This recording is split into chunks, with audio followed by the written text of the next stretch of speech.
Allez, bonjour à tous, j'espère que vous allez bien. Aujourd'hui, on va faire une analyse du BTC, on va faire une analyse d'Ether également, et surtout, on va faire une analyse des altcoins top market cap en observant les clôtures weekly qui arrivent dans 9 heures pour voir les altcoins les plus fortes. Et en général, les altcoins les plus fortes ont plus de chances de performer tout simplement dans la prochaine semaine. Donc, pour faire de la continuation de tendance, on y a regardé tout simplement les altcoins qui sont les plus fortes. Alors, sur BTC, bon, on n'a pas fait grand chose, je vais changer de chart d'ailleurs. En même temps, on est le week-end, en général, samedi, dimanche, on s'attend à une volatilité beaucoup plus faible, et voilà, on voit que pour le moment, on est en train de consolider dans une petite box ici, un petit range, faible volat, hein, si je mets ici un indicateur de volatilité. À peu près comme chaque dimanche, on a un flash violet. La dernière fois, on avait eu un flash violet, bah voilà, c'était la semaine dernière, flash violet ici. Alors, c'est un indicateur qui mesure la volatilité et qui nous indique lorsqu'on a une faible volatilité, on a comme ça un flash violet et ça nous indique qu'un gros mouvement se prépare. Alors ça ne nous permet pas de savoir si ça va être à la hausse ou à la baisse, mais ça nous indique tout simplement que un gros mouvement se prépare. En général, comme ici, chaque dimanche, on a une faible volatilité, surtout depuis que les ETF spot ont été acceptés. Ce qui drive le marché, c'est surtout la session US, donc automatiquement le week-end c'est fermé. Et du coup, en général, c'est vrai que le lundi, c'est une journée où on peut s'attendre à un retour de volatilité beaucoup plus importante. Donc on observera demain comment le marché réagit, mais pour le moment, il n'y a pas de signaux de retournement. On a validé cette pattern de retournement. Globalement, les gros niveaux, donc on a toujours les 61 000 $ qui sont un niveau où on ne doit pas repasser en dessous. On a un niveau clé ici aux alentours des 64 000 $ également, vu que en close line, bon, c'est un niveau qui avait auparavant fait office de support, de résistance. Là, c'est notre pattern en W de cette structure de retournement. C'est un niveau qu'on ne doit pas casser également. Ensuite, les prochains niveaux, on a ici une bonne zone de résistance.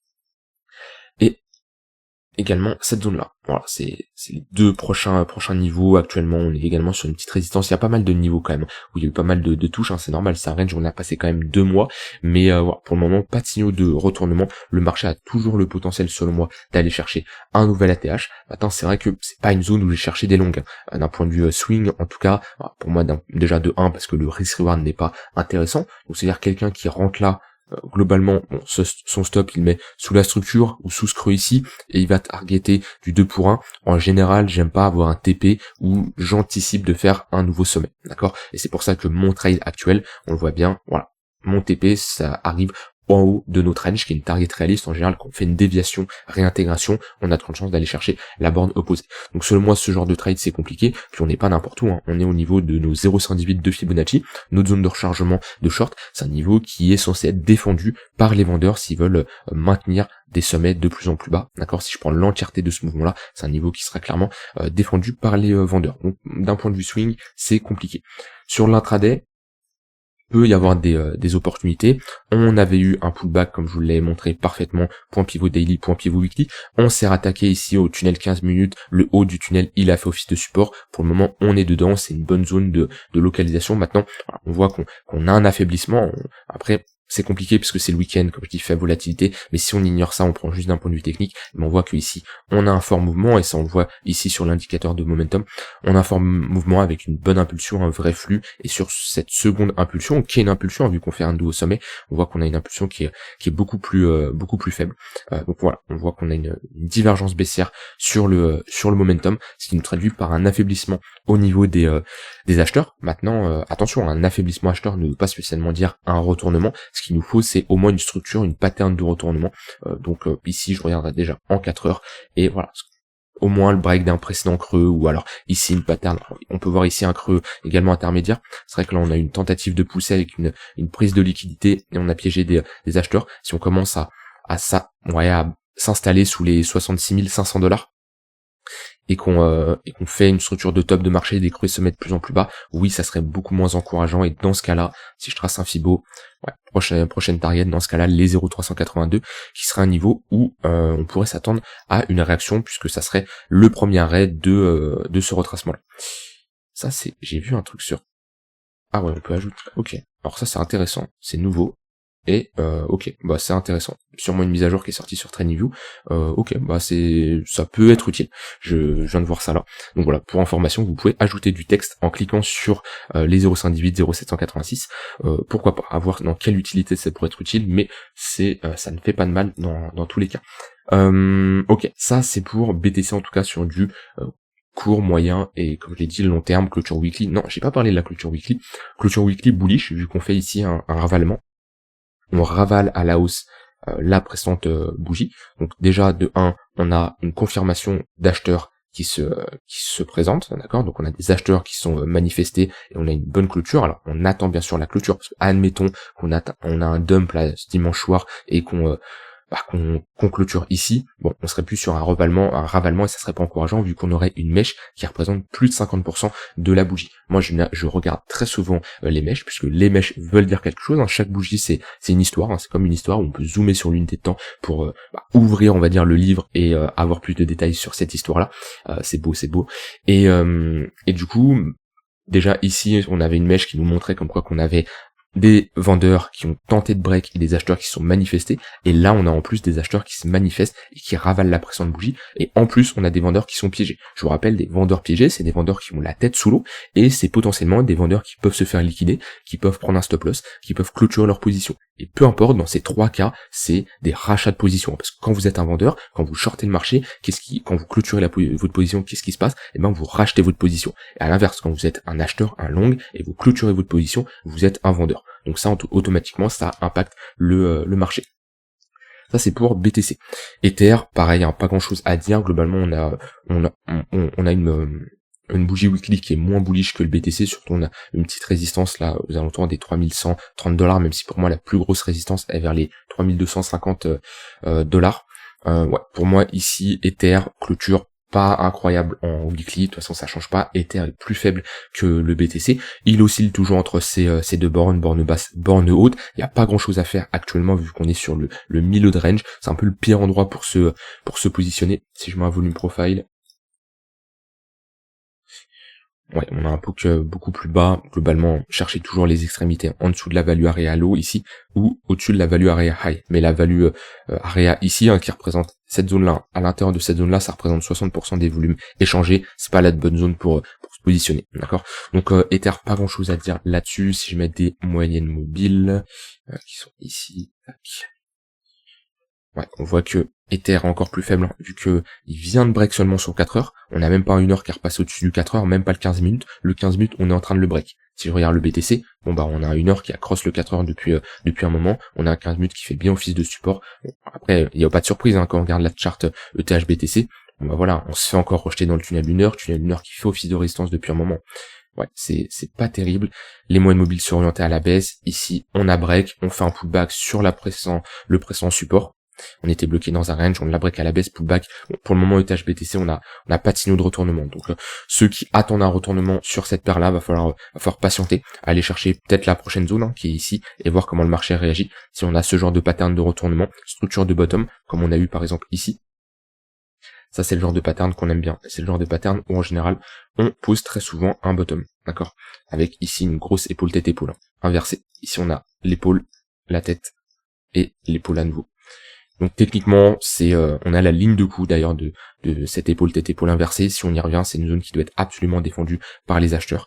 Et ouais, un ETH BTC aux alentours des 0,03 là, 0,035. Oui, ça serait une très bonne zone de localisation. Et pour moi, on serait sous-évalué. Déjà ici, hein, j'estimais qu'on était sous-évalué. Donc ici, bien entendu, j'estimerais toujours qu'on soit sous-évalué. Alors quand je dis sous-évalué, je prends en compte le fondat d'Ether, le contexte, etc.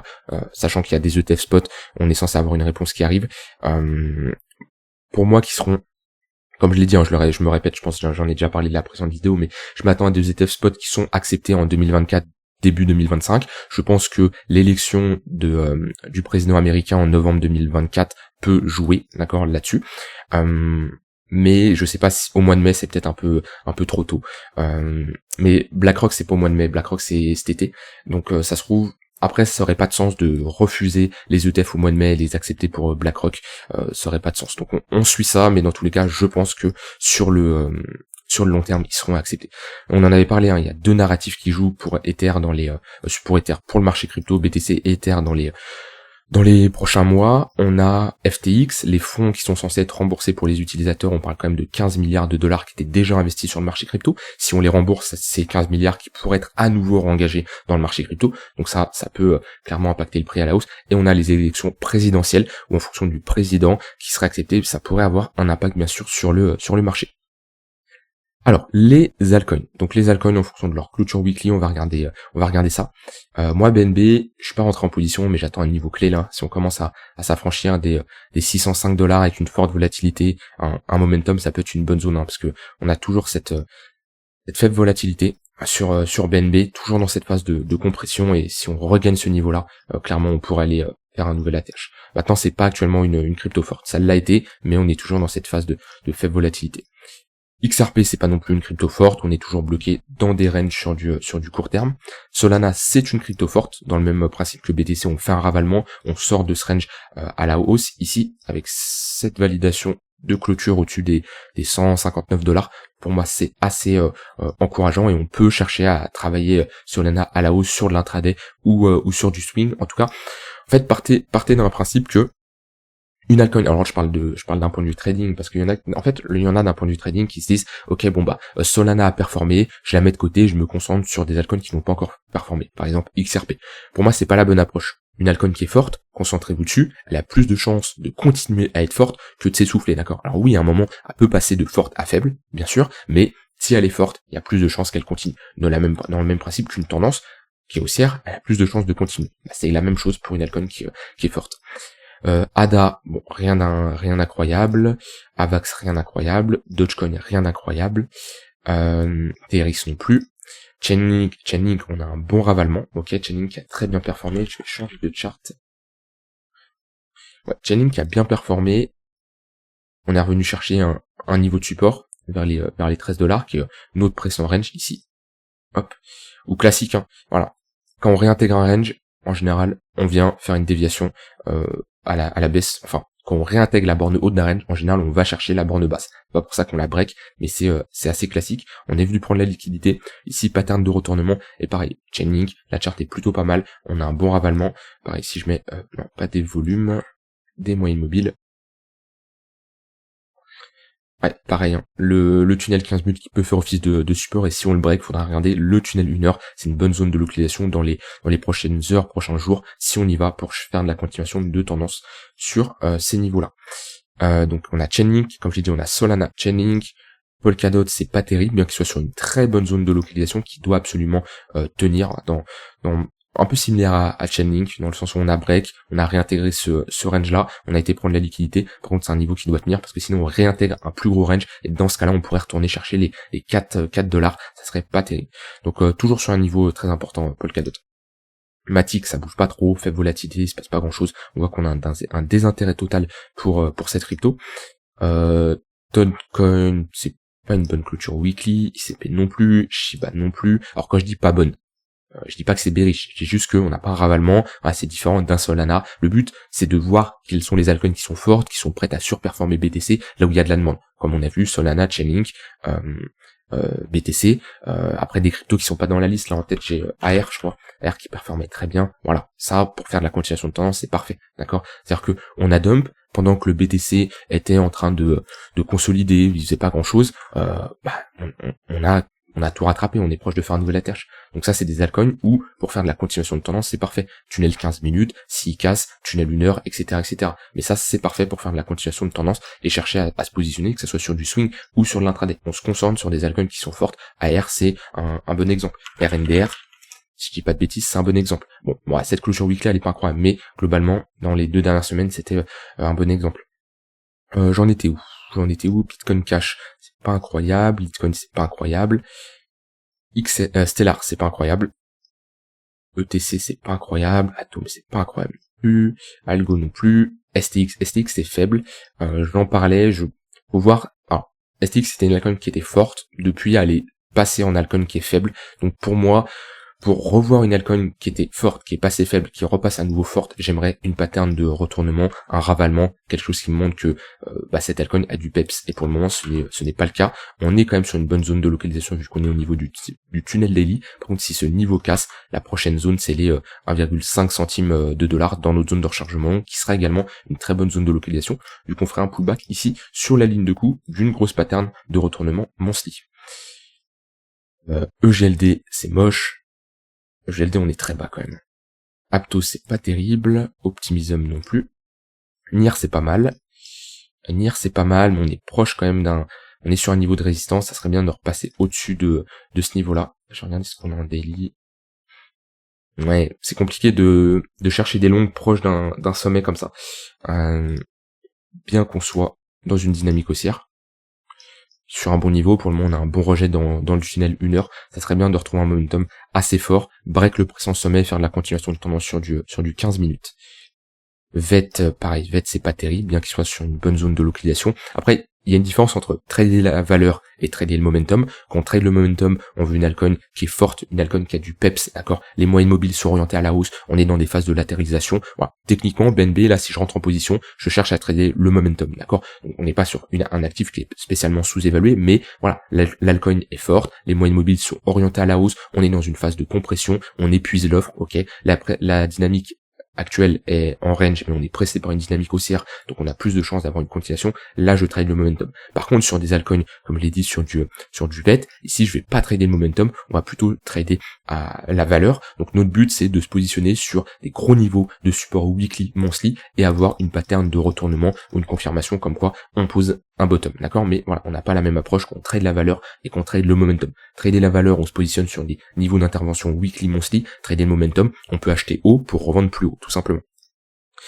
Caspa, on est dans une bonne zone de localisation et on a une clôture assez neutre, mais ouais, Caspa, on retrouve des zones intéressantes. On a très bien retracé. Maintenant, on n'est pas sur des niveaux incroyables sur du long terme. Un niveau incroyable, ça serait notre zone de rechargement longue. Je dis pas qu'on va y aller, je dis juste que si vous voulez patienter, c'est une zone où si on y va, c'est une bonne zone. Par contre, attention, le marché peut bien sûr partir sans vous. Sinon, si vous prenez un peu plus de risques, là, ouais, on est dans le tunnel daily, qui est également une bonne zone, sachant qu'on a fait un moins 40%, ici, moins 34%.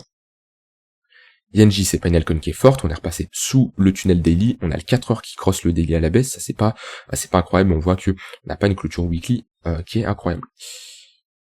Et sur du 4 heures, ouais, on est clairement dans une dynamique baissière, donc ça, vous voyez, ça c'est pas une altcoin qui est forte. Arbitrum, c'est pareil. Arbitrum, on prend cher. Je suis bien content quand même parce que je suis investi sur Optimism et ces deux projets similaires d'un point de vue fonda. J'estime que la token, alors les deux n'ont pas une token mix incroyable, mais j'estime que la token mix d'Optimism est plus intéressante. Maintenant, ce qui m'a fait vraiment prendre une décision entre les deux, c'est cette charte-là, où en fait je compare Optimism avec Arbitrum, et on voit que depuis le début, Optimism est dans une dynamique haussière contre Arbitrum, en tout cas depuis ce bottom qu'il a posé ici, pattern de retournement, et le but, hein, quand vous hésitez comme ça entre deux projets, on va dire, qui sont similaires, je vais pas je vais pas investir partout, donc j'essaye de me concentrer sur une altcoin qui va être selon moi plus forte que l'autre, et d'un point de vue technique, cette charte me montrait que Optimism était plus forte. Là, quand je regarde, bon, on a eu un rebond beaucoup plus important. Ici, 67% que sur Arbitrum. On a eu combien ici?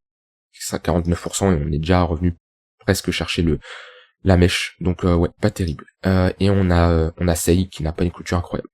Dimension, je l'ai, mais pareil. Dimension, Saga. D'ailleurs, on a eu un airdrop de Saga. Saga qui enfonce. On a eu un airdrop de Saga pour ceux qui ont vu.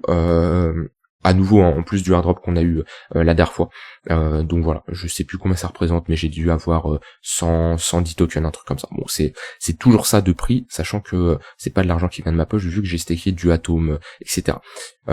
Voilà, d'ailleurs en parlant de airdrop, on a Mandel qui a un airdrop de dimension qui arrive dans 17 jours, donc il y a 17 jours pour claimer, ça c'est pour les airdrops.